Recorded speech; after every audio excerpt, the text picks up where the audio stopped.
Alright, so hey, I'm making this video because I believe that I found the solution to many of our problems in Heli Sim.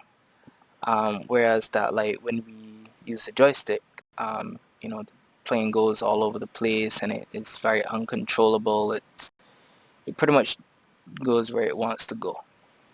So after tweaking the settings, I think I was testing it. At first I was testing it with the Eurocopter, but I ended up initially finishing it off on the Apache by just test flying it. I think it was stock, which is this one, the Patton, P10. So what I will be doing is that I will test it with this because this was the hardest to fly in sim, even with dampening. So basically I will show you what the settings were like before. I'll leave the link in the description. I'll see if it is that, like, I already created a direct link for it that you could just download it, or you can just open the link, copy everything, and then go to your, let me show you the controls. Oh, and by the way, before you do anything, you want to make sure that you save your original file.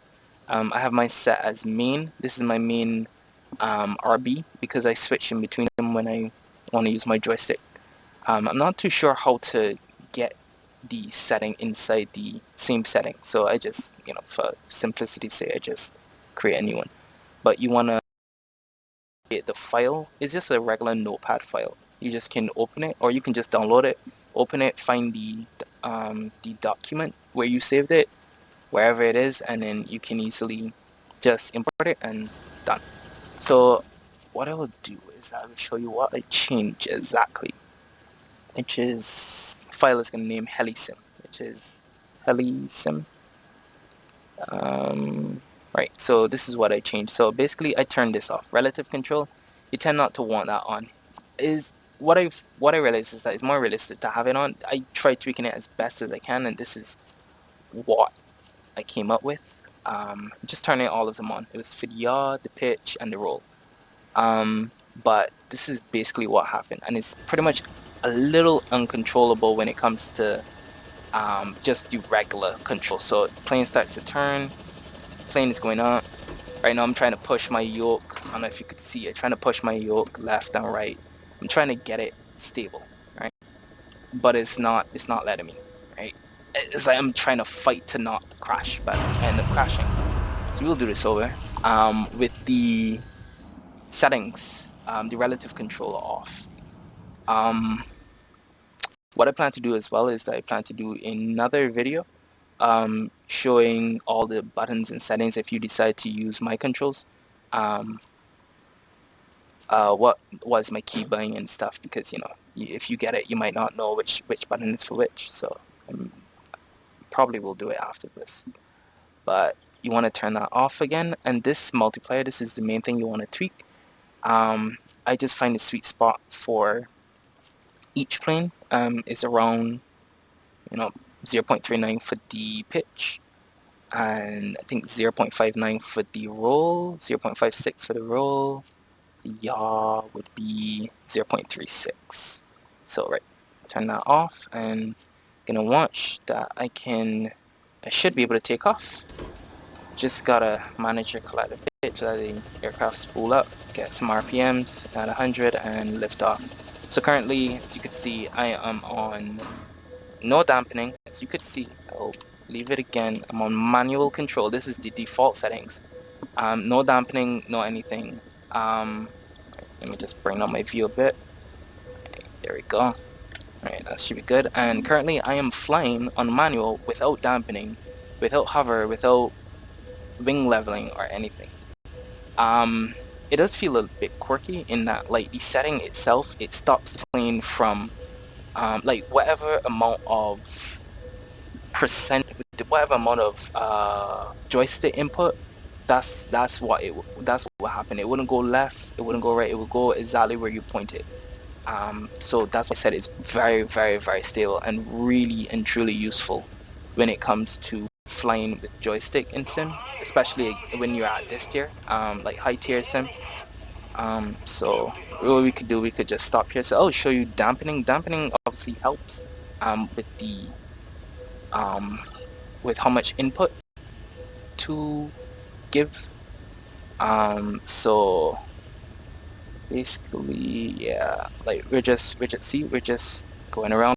I'm barely giving any input. I'm just only using the joystick to correct my movement, basically. So we can just stop here. We can even try to hover here right now. Alright, you're gonna just stop right here and just watch the vertical speed. There you go. Stop. Going still forward a bit, but now once we get in an automatic hover, say we want to try to hit the tanks that are to the left of us, to the right, about straight ahead. So we could just put ourselves in hover mode, right? I have that keybind set to H, and it just got to cycle through. So you have to set another control. If you could see that my, let me see if no, I don't have a mouse. Okay, if you see that my thing is moving right now, I can adjust my altitude, like the rate of descent, so I could set it exactly how I want. So if I want to like zero in right here, I could set it here and it will remain the same. When you do this with a joystick without the relative control, you'll be going left, you'll be going right, you'll be going anywhere but straight. So you could just turn on thermals, press 9 and zero in, fire. Currently I have the parts on, so could just wait for that to connect. We could go down, say if we realize we're too high, which we are. Can you go down? There you go, I got a hit. Let me try that again. Alright, and come up. There you go, we stop. We are, sorry, my bad. Ugh. Oh, we're in the tree, so it's not really, okay. So we just gotta come up a bit, right? There we go, we got the lock now. If you're in the trees, it wouldn't lock. And yeah, the heli is basically staying still. Right now my hands are completely off the joystick. There we go, completely off the joystick. I can look around and wait, there we go.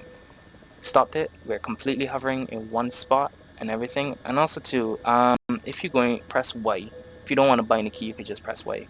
New system that just got implemented, and you can change the map to whatever it is that the setting allows. Because some planes can have different settings. I could switch number 2 to be something else completely. Oh, okay. I did not know that. You can switch the thermals on that, and then you could have it locked on without actually having to go inside the cockpit. So you could see the thing that's blinking right now. That's the anti-air. That's something that is receiving, that you're picking up radar on, that has radar. So if we go up, we could just angle, just twist the joystick a bit to angle. What I do is that I bring it to the nose of the aircraft, go into this view, center it with the view, and it's somewhere out here. So we could just go up and try to find this SBA.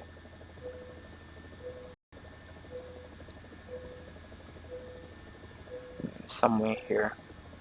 But as you can see, very stable, and it is practical. So far right now, it is a little better than using just mouse aim, because the mouse aim, it still has that little kick or whatever. Not seeing the SBA. It's probably in some trees or something. Usually it is. What you could do, we could just fly towards it. Pick it up. Alright, so come off. We can do manual control or dampening.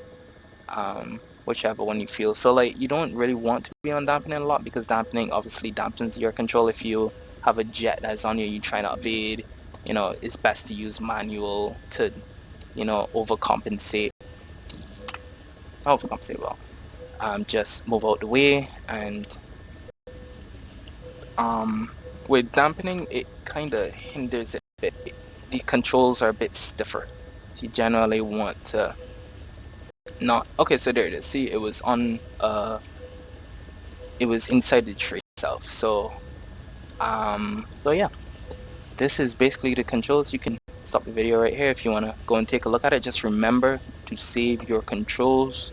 You do not want that you download any sort of control from the internet, and then you don't have your original one, and then you have to retweak everything. So basically, what you can do, you can rebind my keys into yours, and then you could then um, just set your thing, save it, and that's it. So yeah, and then we can go and try to land now. Just to see, this is you obviously gonna have to get accustomed to it. Helis is a bit different to planes, so it will be a bit on the difficult side at first, but once you get accustomed to the physics and characteristics of a helicopter, it should be fine. Um, so yeah. What I plan to also do in another video is one, go into natural battle, or maybe a separate video, and then another one could be that I'll show you the tips and the tricks and what I've understood from like playing sim, what are the sort of controls, because everything is not going to be in this multifunction menu. It's going to be different, what you call it, it's going to be in a different section. I don't know if Gaijin like forgot to put it in, or like if they just didn't think it was necessary, but that's essentially what what I guess the system could do. And it's pretty cool because you can still set the ballistics computers. Some of them work in sim, but some others don't. Like for planes it doesn't. So there was a guy that I saw it from on YouTube. If I remember, I'll try to give him a shout out, because he helped me understood how to obviously be able to fly. There you go. Just press brakes, and it doesn't want to brake. He helped me. Oh, okay. I guess that works too. He helped me in terms of like rocketing in the sim. It doesn't work for bombs currently, but I'm sure Gaijin will think about that. So that has been this has been a showcase of the settings. Again, I will probably be doing the next video now on how to get it working and like using it in a combat situation. So thank you for watching, and if you like, please make sure to just give me feedback. Let me know if there's things that you want me to cover, or anything to do with sim. So thanks, and hope you enjoy your day.